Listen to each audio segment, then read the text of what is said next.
cabin for departure, place your cabin baggage under the seat in front of you. If you are seated by an emergency exit, all cabin baggage and loose items should be placed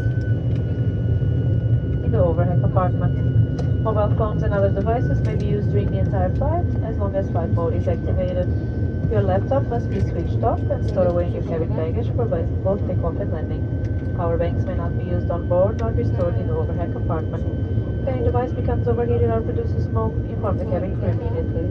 Smoking is not permitted on board, including the use of electronic cigarettes. For safety reasons, our lavatory is fitted with smoke detectors. We will now perform a safety demonstration. A summary will follow in Danish.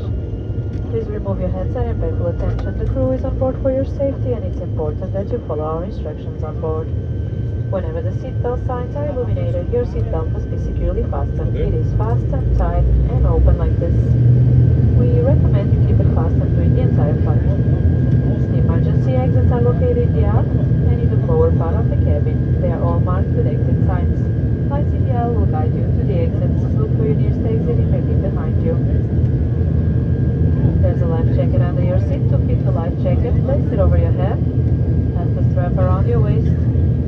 Fasten the buckle and tighten the strap. When leaving the aircraft, inflate by pulling the red toggle. Use the mouthpiece to adjust inflation.